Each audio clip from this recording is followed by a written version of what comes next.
नमस्कार दोस्तों, स्वागत आप सभी का। दोस्तों, यदि आप हरियाणा पुलिस या फिर अन्य किसी भी एग्ज़ाम की तैयारी कर रहे हैं जिसमें कंप्यूटर के क्वेश्चन पूछे जाते हैं, तो ये क्लास आपके लिए बहुत ही महत्वपूर्ण रहने वाली है। दोस्तों, इस क्लास में हम वो मोस्ट इम्पॉर्टेंट क्वेश्चन करेंगे जो आपके एग्ज़ाम में आने की बहुत ज़्यादा संभावना रहेगी। तो दोस्तों, वीडियो को शुरू करने से पहले आप सभी को बताना चाहूँगा, जो मेरे पास बुक है, लगभग 64 पेज की ये बुक है और इसमें आपको टॉपिक वाइज भी दे रखा है और इसके अलावा जो है एमसीक्यू भी दे रखे हैं। तो यदि आपको ये बुक बिल्कुल फ्री में डाउनलोड करनी है तो आप इस वीडियो का लिंक किसी भी 5 ग्रुप में शेयर करें। उसके बाद वीडियो को लाइक करें और चैनल को सब्सक्राइब करें। उसके बाद आपको डिस्क्रिप्शन में दिए लिंक पे क्लिक करना है, तो आपको वीडियो जो पीडीएफ है ये बिल्कुल फ्री में मिल जाएगी। तो दोस्तों, जल्दी से पीडीएफ को डाउनलोड करें और आप अपने आने वाले एग्ज़ाम की तैयारी भी बहुत ही अच्छे तरीके से करें। तो दोस्तों, आज की वीडियो को शुरू करते हैं। वीडियो में आगे बढ़ने से पहले आप सभी से रिक्वेस्ट करूंगा, इस वीडियो को लाइक ज़रूर करें और जो साथी इस चैनल पर नए हैं तो चैनल को सब्सक्राइब भी ज़रूर करें। आज का जो पहला क्वेश्चन है वो क्या है? कंप्यूटर प्रोसेसिंग द्वारा खालिस्तान को इन्फॉर्मेशन में परिवर्तित कर देता है। तो कंप्यूटर है वो प्रोसेसिंग के द्वारा किसको इन्फॉर्मेशन में बदल देता है? तो वो बदल देता है डेटा को। अगला क्वेश्चन है, इनपुट का आउटपुट में रूपांतरण खालिस्तान के द्वारा किया जाता है। तो इनपुट को आउटपुट में कौन बदलता है? तो ये बदलता है सीपीयू। दोस्तों, आपको बताना चाहूँगा, कुछ क्वेश्चन आपको मतलब लो लेवल के दिखेंगे, इसमें आगे आपको हार्ड लेवल के क्वेश्चन भी देखने को मिलेंगे। सारे मिक्स क्वेश्चन हैं, जिस तरीके से आपके एग्जाम में पूछे जाते हैं उसी तरीके से आपको ये सारे क्वेश्चन देखने को मिलेंगे। अगला क्वेश्चन है, एएलयू का पूरा नाम क्या है? तो एएलयू का पूरा नाम है अर्थमेटिक लॉजिक यूनिट। इसमें देखो व्याख्या क्या दे रखी है, अर्थमेटिक लॉजिक यूनिट यानी कि एएलयू यह सीपीयू का वह अंग है जो अर्थमेटिक यानी कि प्लस माइनस ऐड यानी कि सब्ट्रैक्ट मल्टीप्लाई एंड डिवाइड तथा लॉजिकल एंड और नैंड नॉर ये सारे ऑपरेशन होते हैं बहुत सारे, तो इनके बारे में क्या करता है, इनको ऑपरेट करता है। अगला क्वेश्चन है, सीपीयू में क्या होता है? चार ऑप्शन आपके सामने है। तो सीपीयू में क्या होता है? सीपीयू में होती है इसमें से एक चिप होती है।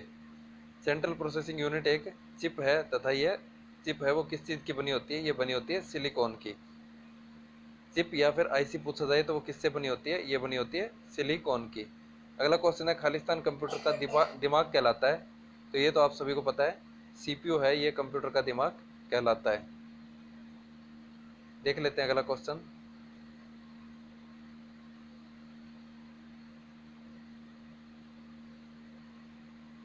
सीपीयू के एएलयू में खालिस्तान होते हैं।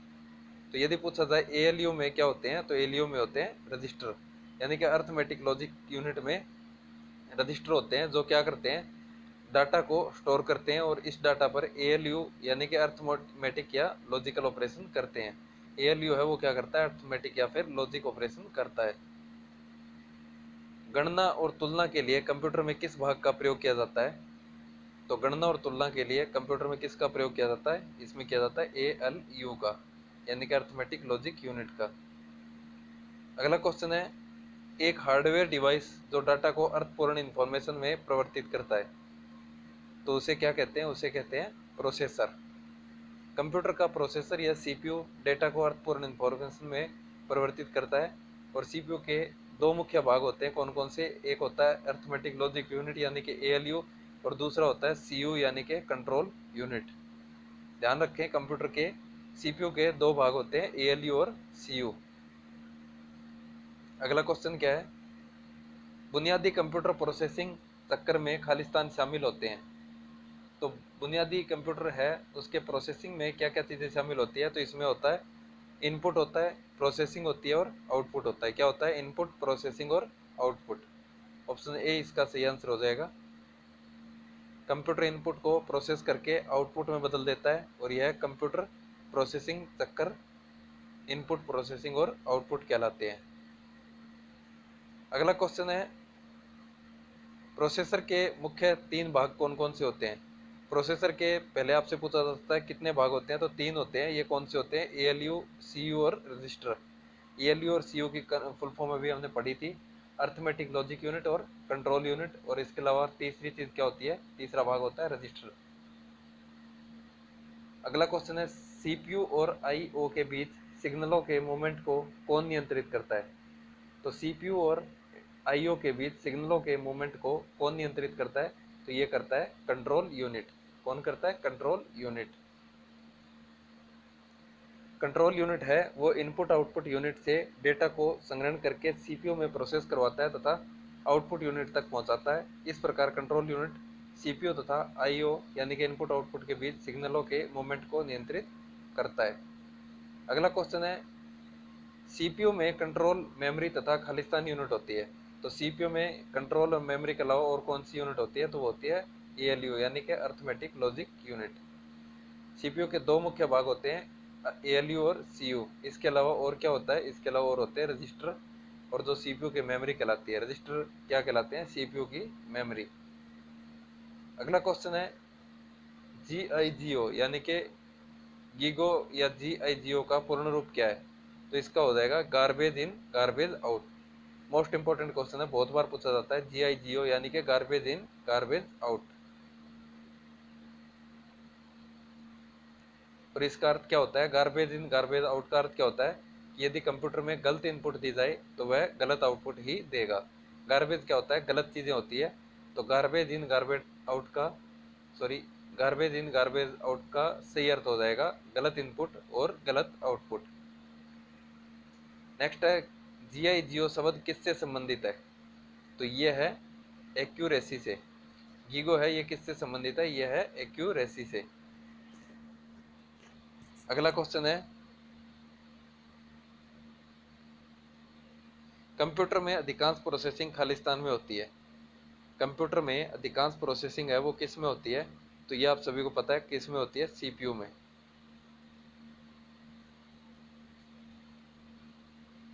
नेक्स्ट है कंप्यूटर निम्नलिखित में से कौन सा कार्य नहीं करता।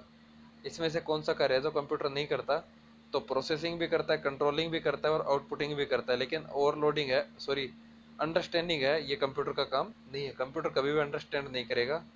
ये प्रोसेसिंग कंट्रोल और आउटपुट जरूर देगा लेकिन अंडरस्टैंड कंप्यूटर कभी भी नहीं करता। कंप्यूटर कुछ समझ नहीं सकता और कंप्यूटर की बुद्धि है वो क्या होती है, जीरो के बराबर होती है और केवल दिए गए निर्देशों के अनुसार ही इनपुट को आउटपुट में बदलता है। अगला क्वेश्चन क्या है, खालिस्तान कच्चे तथ्य बताता है जबकि खालिस्तान में डाटा अर्थपूर्ण बन जाता है। तो क्या है कच्चे तथ्य बताना, मतलब रॉ मटेरियल या कच्चे की क्या चीज होती है, ये होता है डेटा। और जबकि खालिस्तान में डेटा अर्थपूर्ण बन जाता है, तो किस में बन जाता है, इंफॉर्मेशन यानी कि सूचना में डेटा है वो अर्थपूर्ण बन जाता है। तो डेटा है वो कच्चे तथ्य बताता है जबकि इंफॉर्मेशन यानी कि सूचना में डेटा है वो अर्थपूर्ण बन जाता है। अगला क्वेश्चन है प्रोसेसर जो कंप्यूटर का मस्तिष्क होता है उसे खालिस्तान भी कहा जाता है। तो कंप्यूटर के मस्तिष्क को और क्या कहा जाता है, तो इसे कहा जाता है माइक्रोचिप। देख लेते हैं अगला क्वेश्चन। तो अगला क्वेश्चन है प्रथम मशीन जिसका प्रयोग गणना के लिए किया गया था। तो वह पहली कौन सी मशीन थी जिसका उपयोग है गणना के लिए किया गया था, तो वो था कैलकुलेटर। और अबेकस दुनिया का प्रथम गणना यंत्र था। तो दुनिया का पहला कैलकुलेटर पूछा जाए तो उसका नाम क्या था, अबेकस। और इसका निर्माण 13 बीसी में टिम कारमेर के द्वारा चीन में किया गया था और इसकी गणना तारों में पिरोए मोतियों के द्वारा की जाती थी। जो पहला कैलकुलेटर था उसकी गणना उससे गणना कैसे करते थे, तारों में पिरोए हुए मोतियों के द्वारा। अगला क्वेश्चन है चार्ल्स बेबेज ने इनमें से किसका निर्माण किया। तो चार्ल्स बेबेज ने इनमें से किसका निर्माण किया है ये पूछा गया है। चार्ल्स बेबेज ने, तो इसमें से जो है चार्ल्स बेबेज ने किसका निर्माण किया, डिफेंस इंजन का। और कब किया था, 1822 में डिफेंस इंजन। और 1833 में क्या किया था, एनालिटिकल इंजन का निर्माण किया। और बाद में इन्हीं मशीनों के मॉडल पर कंप्यूटर बना था, इसलिए उन्हें क्या बोला जाता है, कंप्यूटर का जनक कहा जाता है। तो याद रखिए चार्ल्स बेबेज है।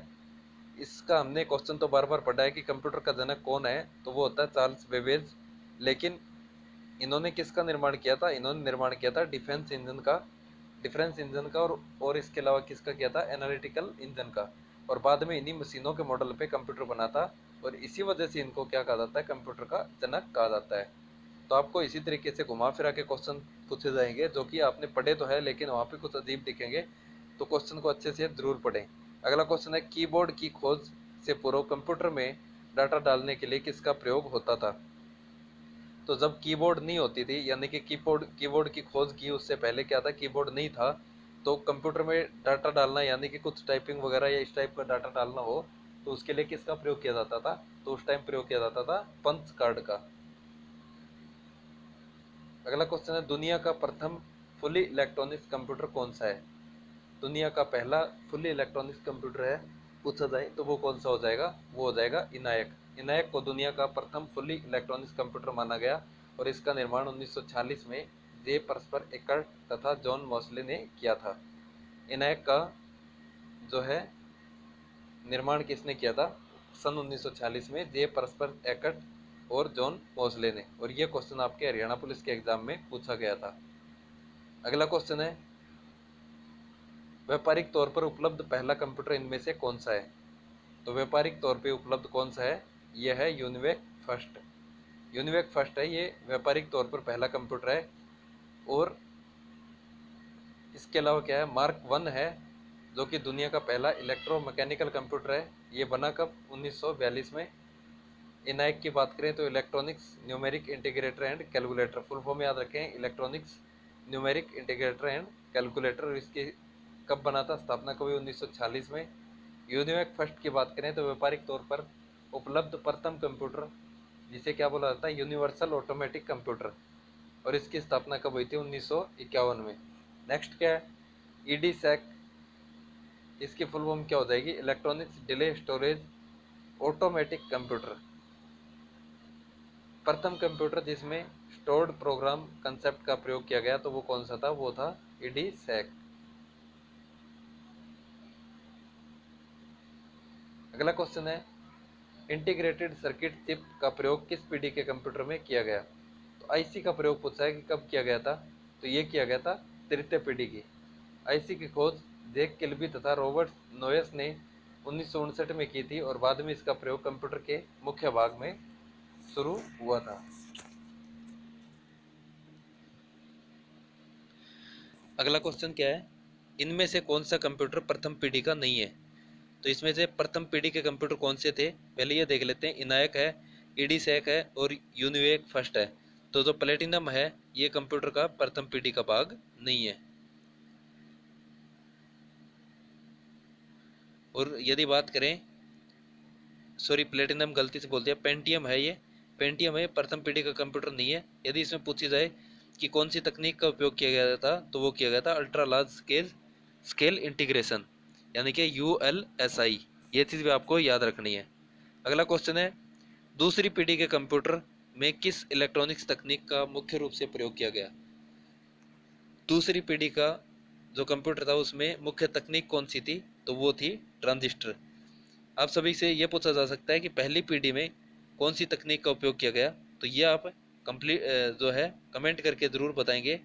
कंप्यूटर का जो है पहली पीढ़ी में किस तकनीक का उपयोग किया गया था ये आप बताएंगे। दूसरी पीढ़ी में क्या है, ट्रांजिस्टर है। तीसरी में आईसी थी, तो दूसरी का आप कमेंट करके ज़रूर बताएंगे। ट्रांजिस्टर की खोज कब हुई थी, सन 1947 में AT&T बेल लेबोरेटरी में। किसके द्वारा, जॉन बॉर्डिन के द्वारा। और दूसरे कौन थे, विलियम शोकले।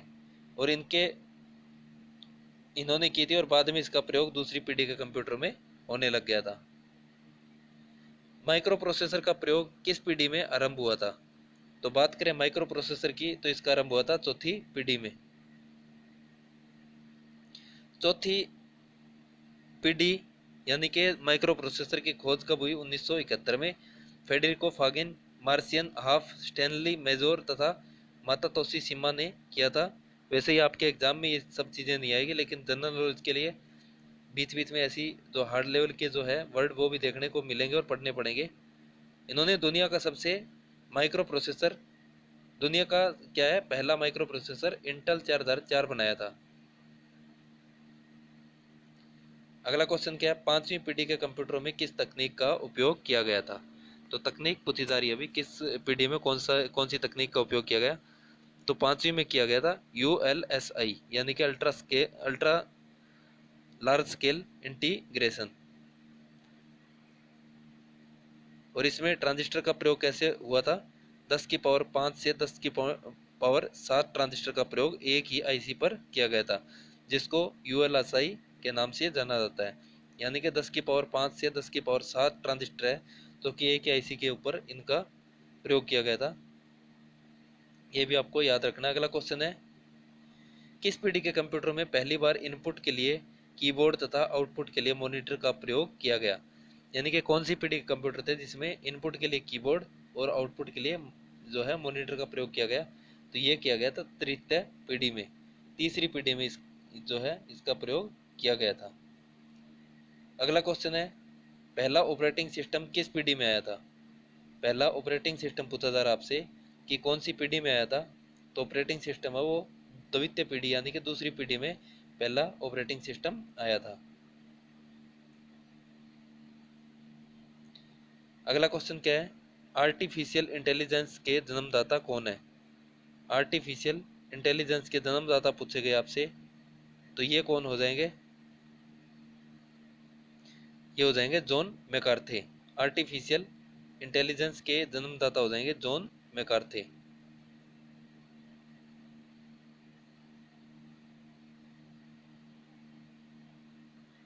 अगला क्वेश्चन है, आईसी बनाने में किसका प्रयोग होता है। तो आईसी बनाने में प्रयोग होता है, किसका होता है, सिलिकॉन का। तो दोस्तों आज की इस वीडियो में हम इतने ही क्वेश्चन करेंगे जाते हैं। तो ये सीरीज़ आपके लिए बहुत ही महत्वपूर्ण रहने वाली है, तो इस सीरीज़ को अंत तक जरूर देखें। यदि आप ये पूरी सीरीज़ देख लेते हैं तो गारंटी के साथ बोल सकता हूँ कि आपका कंप्यूटर में एक भी क्वेश्चन नहीं छूटेगा। और दोस्तों यदि आपको इस ई बुक की PDF बिल्कुल फ्री में चाहिए, पूरी कंप्लीट बुक की PDF बिल्कुल फ्री में चाहिए, तो आप इस वीडियो का लिंक किसी भी 5 ग्रुप में शेयर करें, उसके बाद वीडियो को लाइक करें और इस चैनल को सब्सक्राइब करें। ये सब काम करने के बाद आप डिस्क्रिप्शन में दिए लिंक पे क्लिक करें, आपको इसकी PDF बिल्कुल फ्री में मिल जाएगी। यदि आप चैनल को सब्सक्राइब, लाइक और शेयर किए बगैर जो डिस्क्रिप्शन में लिंक दिया उस पर क्लिक करेंगे तो आपको PDF डाउनलोड करने में प्रॉब्लम आ सकती है। तो इसलिए ये काम कंप्लीट करके उसके बाद डिस्क्रिप्शन में दिए लिंक पर क्लिक करें ताकि आपको प्रॉब्लम का सामना ना करना पड़े। तो जल्दी से एक बार इस सेशन को शेयर कर दें, और जो साथी चैनल पर नए हैं तो चैनल को सब्सक्राइब करें और वीडियो को लाइक ज़रूर करें। तो चलिए दोस्तों शुरू करते हैं आज की इस वीडियो को। आज का जो पहला क्वेश्चन है वो क्या है, आईसी बनाने में किसका प्रयोग होता है। तो आईसी बनाने में प्रयोग किसका होता है, ये आप सभी को पता है, ये होता है सिलिकॉन का। आईसी बनाने में सिलिकॉन और जर्मेनियम का प्रयोग होता है। आपको इसकी जगह जर्मेनियम का भी प्रयोग लिखा हुआ मिल सकता है। और इस क्या है, मुख्य रूप से आईसी सिलिकॉन से बनाई जाती है और आईसी का निर्माण ज़्यादातर कहाँ किया जाता है, ये किया जाता है बेंगलुरु में, और बेंगलुरु को सिलिकॉन सिटी के नाम से भी जाना जाता है। अगला क्वेश्चन है, VLSI तकनीक का प्रयोग किस पीढ़ी में हुआ। VLSI तकनीक का प्रयोग किस पीढ़ी में हुआ। तो ये हुआ था चौथी पीढ़ी में। कौन सी पीढ़ी में, चौथी पीढ़ी में। अगला क्वेश्चन है, मशीनी भाषा का प्रयोग किस पीढ़ी के कंप्यूटरों में हुआ था। बात की जाए मशीनी भाषा का प्रयोग, तो ये हुआ था पहली पीढ़ी में। मशीनी भाषा में हर डाटा को 0 और 1 की श्रृंखला में दर्शाया जाता है। यानी कि मशीनी भाषा होती है उसमें 0 1 यानी कि बाइनरी डिजिट होती है, उसमें हर डाटा को शो किया जाता है। जैसे इसमें एक एग्जांपल दे रखा है कि 4 को इन्होंने कैसे लिखा है 100 और 9 को 1001। तो ये आप सभी को पता होगा, बाइनरी डिजिट में काउंटिंग कैसे होती है, सबसे पहले 0, उसके बाद 1, उसके बाद 10, फिर 11। यानी कि इसको आप 1 को 1 लिखोगे, 2 को आप 10, 3 को 11। इस तरीके से यदि 4 को लिखना है तो 100, 5 को लिखना है तो 101, और 6 को लिखना है तो क्या लिखोगे आप 1110, और 1117 को। इस तरीके से काउंटिंग चलती है। तो इसको हम क्या बोलते हैं, मशीनी लैंग्वेज, और ये सिर्फ कंप्यूटर समझ सकता है। देख लेते हैं अगला क्वेश्चन। अगला क्वेश्चन क्या है, आर्टिफिशियल इंटेलिजेंस का प्रयोग किस पीढ़ी में हुआ। तो आर्टिफिशियल इंटेलिजेंस की बात की जाए तो इसका प्रयोग हुआ था 5वीं पीढ़ी में, और इस पीढ़ी के कुछ कंप्यूटर एआई का प्रयोग करके निर्णय लेने में सक्षम है। अगला क्वेश्चन है लैपटॉप इनमें से क्या है। लैपटॉप के बारे में बताना है तो ये क्या है, ये है माइक्रो कंप्यूटर। लैपटॉप क्या है, एक माइक्रो कंप्यूटर है। मुख्यतः एक या दो माइक्रो प्रोसेसर का प्रयोग किया जाता है और इसकी स्पीड कितनी रहती है, 1 से 4 MIPS। पीसी या लैपटॉप तथा पीडीए माइक्रो कंप्यूटर की श्रेणी में ही आते हैं। पीसी, लैपटॉप और पीडीए है वो किसकी श्रेणी में आते हैं, माइक्रो कंप्यूटर की। अगला क्वेश्चन है कंप्यूटर की गति नापने की यूनिट कौन सी है। कंप्यूटर की गति नापने की यूनिट पूछी जाए तो वो है MIPS, यानी कि मिलियन इंस्ट्रक्शन पर सेकंड। MIPS की फुल फॉर्म क्या होती है, मिलियन इंस्ट्रक्शन पर सेकंड। अगला क्वेश्चन है भारत में सुपर कंप्यूटर के जन्मदाता कौन है। तो यदि आपसे पूछा जाए भारत में सुपर कंप्यूटर के जन्मदाता तो उनका नाम है विजय पांडुरंग भाटकर। क्या नाम है, विजय पांडुरंग भाटकर। विजय पांडुरंग भाटकर ने वर्ष 1991 में भारत का पहला सुपर कंप्यूटर जिसका नाम था परम 8000 बनाने वाली टीम का नेतृत्व किया, और इसी वजह से इन्हें क्या बोला जाता है, जो भारत में सुपर कंप्यूटर के जन्मदाता बोला जाता है। और यह कंप्यूटर सीडेक जो है पुणे में बना था।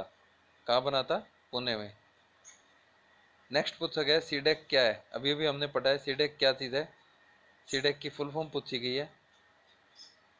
तो सीडेक की फुल फॉर्म हो जाएगी centre for development of advance computer.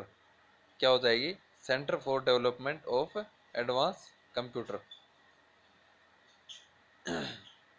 CDAC की शुरुआत कब हुई थी, 1988 में, और इसका हेडक्वार्टर पूछा जाए तो कहाँ पे है, इसका हेडक्वार्टर है पुणे में।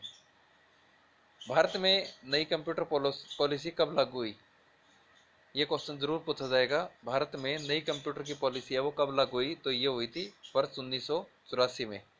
1984 में भारत में नई कंप्यूटर पॉलिसी लागू हुई थी, जिसके कारण भारत में आईटी कंपनी का विकास हुआ था। अगला क्वेश्चन है सुपर कंप्यूटर की स्पीड मापने की यूनिट कौन सी है। जैसे हमने अभी भी पढ़ा था कंप्यूटर की स्पीड हम MIPS में मापते हैं, लेकिन सुपर कंप्यूटर है उसकी स्पीड को कैसे मापेंगे, तो उसको मापते हैं हम फ्लोप में, यानी कि FLOPS, यानी कि फ्लोप। FLOPS क्या होता है, फ्लोटिंग पॉइंट ऑपरेशन पर सेकंड, फ्लोटिंग पॉइंट ऑपरेशन पर सेकंड।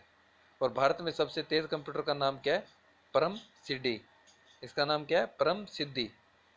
इसकी स्पीड कितनी है, 5.267 पेटा फ्लॉप्स, और प्रत्यूष की स्पीड कितनी है, 6.8 पेटा फ्लॉप्स। सबसे ज़्यादा स्पीड किसकी हो जाएगी, प्रत्यूष की।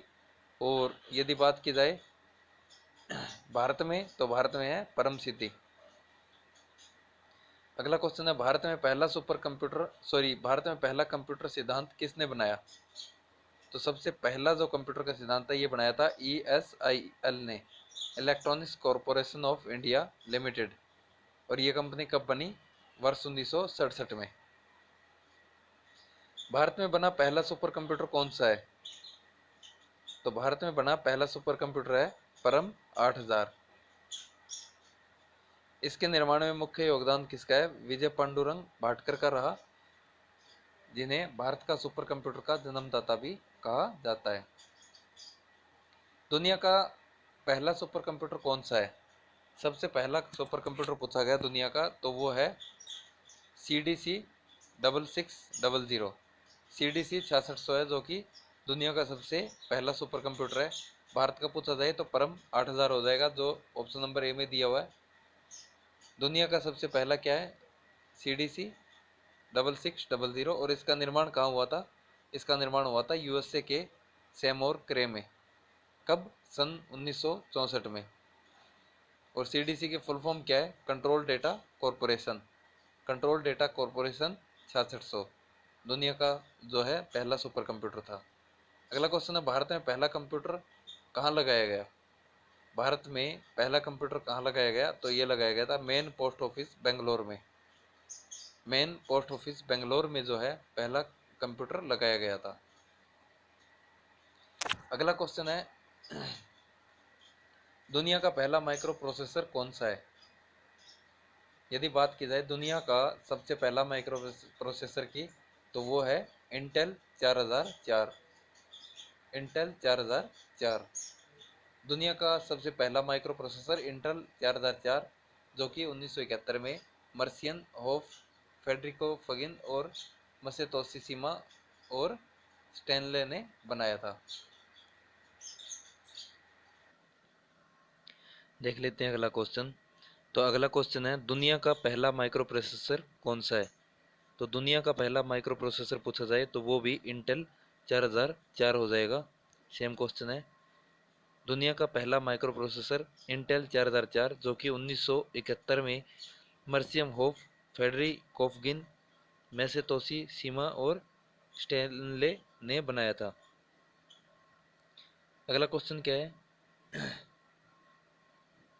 BARC द्वारा निर्मित तथा प्रयोग किया जाने वाला सुपर कंप्यूटर कौन सा है? तो BARC का मतलब क्या है? Bhabha atomic research centre. BARC का की फुल फॉर्म पूछी जाए तो भाभा एटॉमिक रिसर्च सेंटर। इसमें निर्मित और प्रयोग किया जाने वाला सुपर कंप्यूटर कौन सा है? तो वो है अनुपम। भाभा एटॉमिक रिसर्च सेंटर में निर्मित और प्रयोग किया जाने वाला सुपर कंप्यूटर है अनुपम। अगला क्वेश्चन है, दुनिया में सुपर कंप्यूटर के जन्मदाता कौन है? यदि बात की जाए पूरे विश्व में सुपर कंप्यूटर के जन्मदाता, तो वो है सेमोर क्रे। क्या नाम है उनका? सेमोर क्रे। CDC 6600 दुनिया का पहला सुपर कंप्यूटर सेमोर क्रे के नेतृत्व में बना, अतः सेमोर क्रे को दुनिया में सुपर कंप्यूटर का जन्मदाता कहा जाता है। विश्व का सबसे तेज सुपर कंप्यूटर कौन सा है? यदि ये पूछा जाए विश्व का सबसे तेज सुपर कंप्यूटर, तो वो है, क्या है? सुमित, SUMMIT। विश्व का सबसे तेज सुपर कंप्यूटर पूछा जाए तो वो है समिट। समिट के नाम से आप इसको नोट कर सकते हैं। अगला क्वेश्चन है,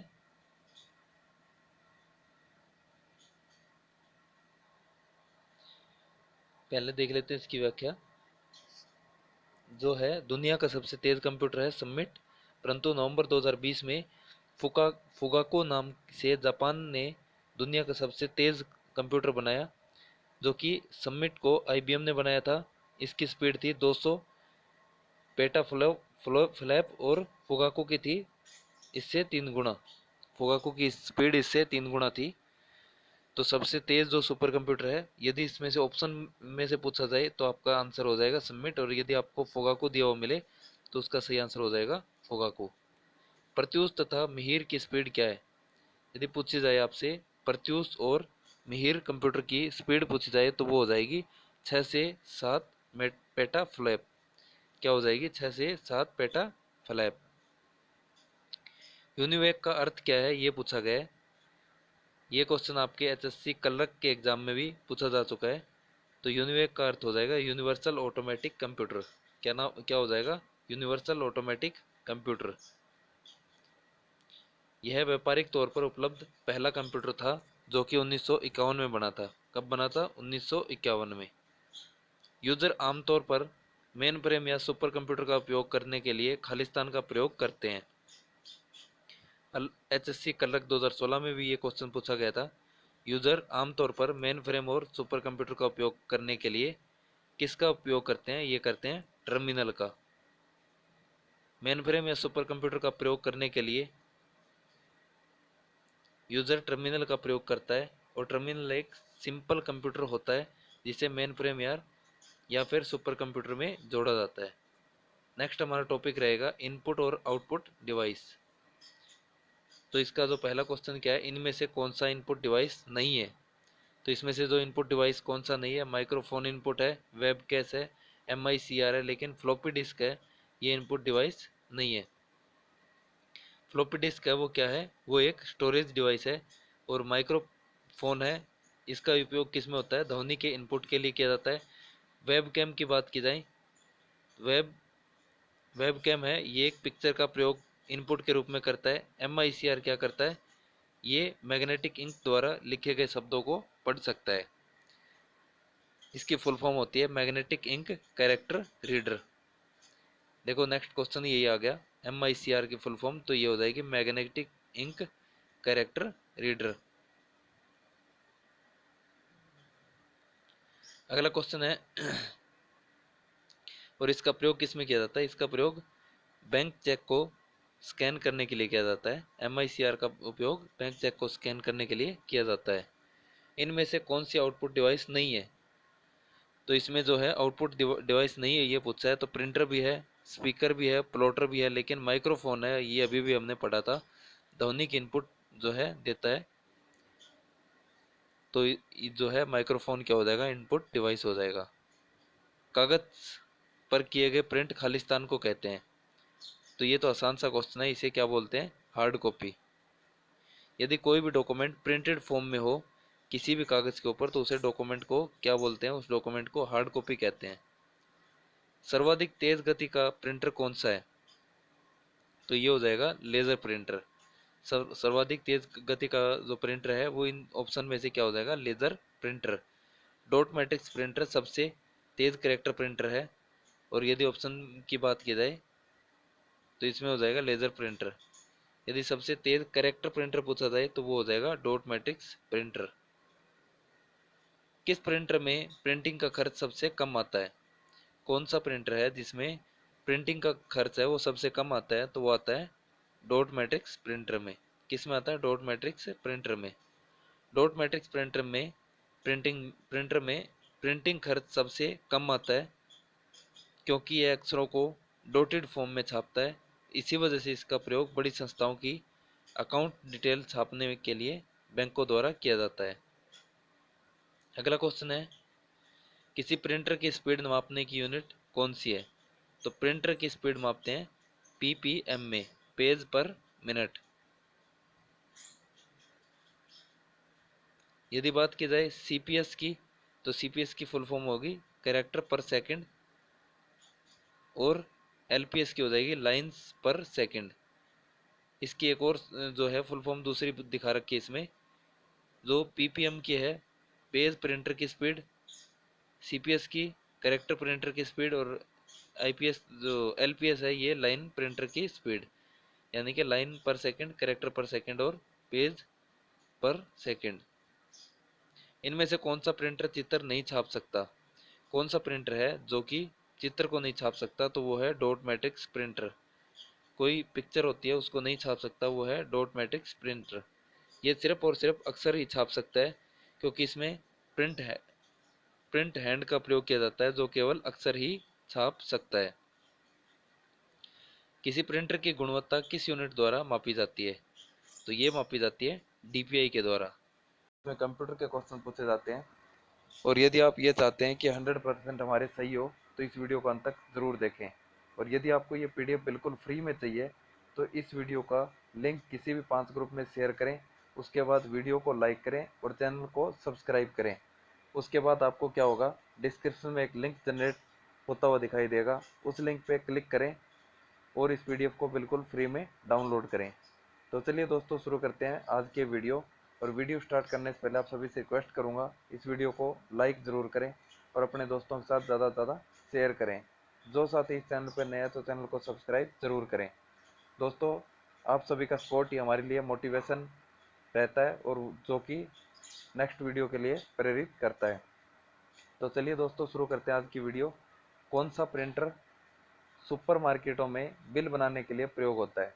कौन सा प्रिंटर है जो सुपर मार्केट में बिल बनाने के लिए प्रयोग होता है? तो ये होता है थर्मल प्रिंटर। कौन सा प्रिंटर? Thermal printer.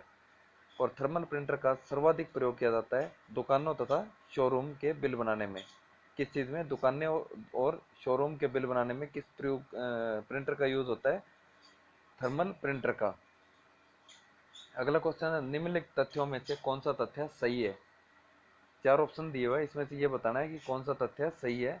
तो सबसे पहले नंबर पे बोला गया है कि रेजोल्यूशन के बढ़ने से पिक्चर क्वालिटी और अच्छी हो जाती है। तो ये बिल्कुल सही बात है, तो सही पूछा तो ये पहला ही सही हो जाएगा। यदि हम रेजोल्यूशन को बढ़ाते हैं तो उससे क्या हो जाता है, पिक्चर की क्वालिटी है वो सही हो जाती है। रेजोल्यूशन क्या होता है? Number of pixel horizontal into number of pixel vertical. Number of pixel horizontal into number of pixel vertical, इसको क्या बोलते हैं, रेजुलेशन बोलते हैं। और रेजुलेशन को बढ़ाने पर पिक्चर की क्वालिटी है वो क्या हो जाती है, बेहतर हो जाती है। अगला क्वेश्चन है मॉनिटर के स्क्रीन की सबसे छोटी इकाई क्या कहलाती है। मॉनिटर के स्क्रीन की सबसे छोटी इकाई है वो कहलाती है पिक्सल।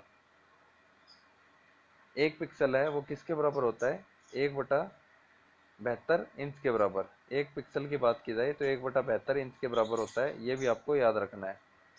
नेक्स्ट है मॉनिटर के साइज को मापा जाता है। तो मॉनिटर का साइज है उसको हम कैसे मापते हैं, डायगनली मापते हैं, यानी कि विकर्ण के द्वारा। आपको बताना चाहूँगा, कोई भी जो मॉनिटर हो या फिर यदि आपका फ़ोन हो तो उसको हम कैसे मापते हैं। जैसे ये आपका फ़ोन है तो उसको डायगनली यानी कि इस तरीके से हम मापेंगे। जैसे आपको ये बोला जाता है कि ये इसकी डिस्प्ले 5 इंच है, 6 इंच है, 4 इंच है, तो वो कैसे मापी जाती है, डायगनली मापी जाती है। यहाँ से लेके और यहाँ तक जितने इंच है, जैसे मान लो 5 इंच है या 4 इंच है, तो वो यहाँ से लेके यहाँ से और यहाँ तक जो है मापा जाता है। इसे हम क्या बोलते हैं, डायगनली तरीके से मापना ही बोला जाता है। तो आप अगली बार ध्यान रखेंगे, मॉनिटर की स्क्रीन हो चाहे फ़ोन हो, उसके हम इस तरीके से मापते हैं। अगला क्वेश्चन है निम्नलिखित में से कौन सा इम्पैक्ट प्रिंटर नहीं है। इसमें से कौन सा इम्पैक्ट प्रिंटर नहीं है ये बताना आपको। तो ड्रम प्रिंटर, चैन प्रिंटर और डेजीविल प्रिंटर है, ये क्या है, ये सब इम्पैक्ट प्रिंटर है। लेकिन इंकजेट प्रिंटर है ये इम्पैक्ट प्रिंटर नहीं है। इम्पैक्ट प्रिंटर, इंकजेट प्रिंटर है वो एक इम्पैक्ट प्रिंटर नहीं है, क्योंकि इसमें पेपर तथा प्रिंट हेड संपर्क में नहीं आते हैं। एक जेट द्वारा पेपर पर इंक का स्प्रे किया जाता है जिसके माध्यम से कागज पर प्रिंट हो जाते हैं। अगला क्वेश्चन है निम्नलिखित में से कौन सा डिवाइस इनपुट डिवाइस है। तो इसमें से आप सभी को पता है कीबोर्ड है वो इनपुट डिवाइस है। इसके अलावा प्रिंटर, मॉनिटर और सीडी रोम है, ये सब क्या हो जाएंगे, प्रिंटर और मॉनिटर है ये आउटपुट हो जाएंगे, सीडी रोम है ये स्टोरेज डिवाइस हो जाएगा। अगला क्वेश्चन क्या है निम्नलिखित में से कौन सा विकल्प कंप्यूटर पेरिफेरल नहीं है। तो कंप्यूटर पेरिफेरल के बारे में पूछा गया है। सबसे पहले हम देख लेते हैं कि पेरिफेरल क्या होता है। जो कि बाहर से कंप्यूटर के साथ जोड़ा जाता है उसे हम क्या बोलते हैं, पेरिफेरल डिवाइस बोलते हैं। तो इसमें जो है मदरबोर्ड है वो पेरिफेरल नहीं है। इसके अलावा स्कैनर, एलसीडी प्रोजेक्ट और पेन ड्राइव है, इसको हम बाहर से जोड़ते हैं। तो ये सब क्या हो जाएंगे, पेरिफेरल डिवाइस हो जाएंगे। अगला क्वेश्चन देख लेते हैं।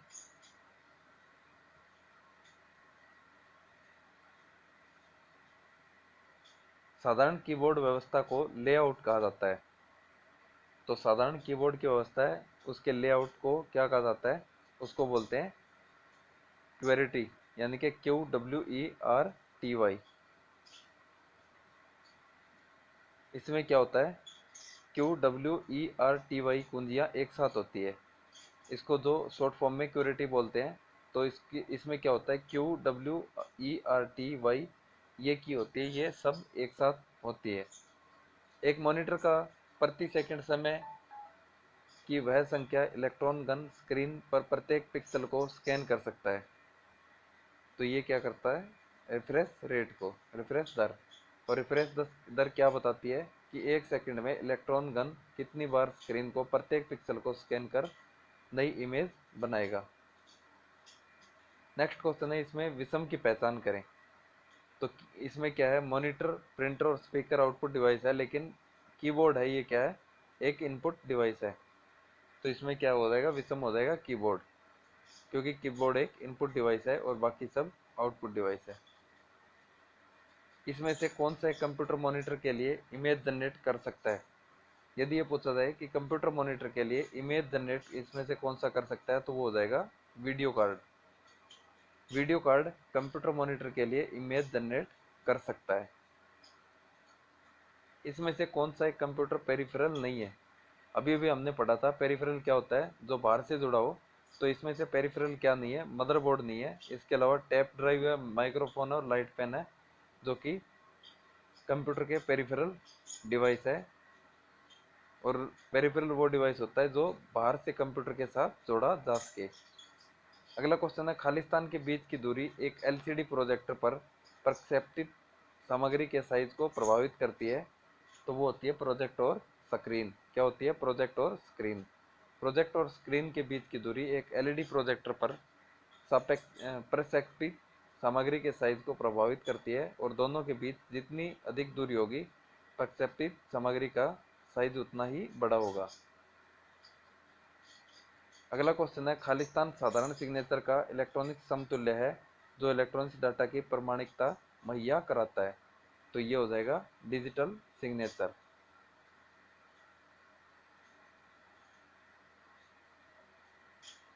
देख लेते हैं अगला क्वेश्चन। अगला क्वेश्चन है, MICR में C क्या दर्शाता है? तो इसमें आपसे जो है फुल फॉर्म होती है मैग्नेटिक इंक कैरेक्टर रीडर। तो इसमें से किसी एक की फुल फॉर्म भी पूछी जा सकती है।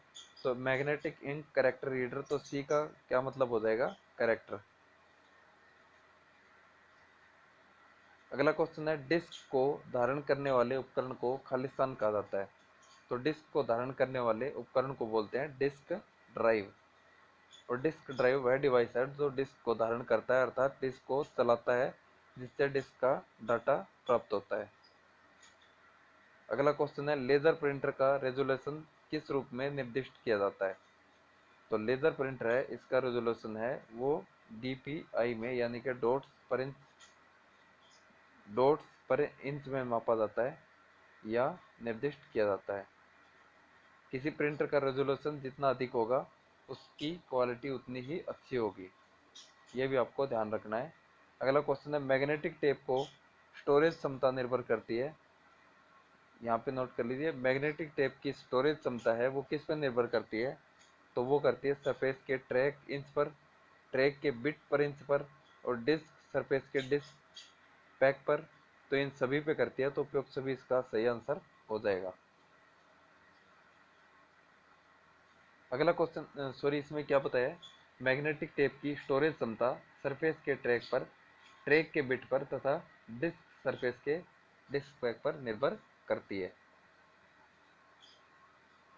तो दोस्तों अगला टॉपिक क्या है? मेमोरी है। मेमोरी टॉपिक के बारे में जो भी इंपॉर्टेंट क्वेश्चन है वो हम पढ़ने वाले हैं। तो पहला क्वेश्चन रहेगा, भंडार की सबसे छोटी इकाई कौन सी होती है?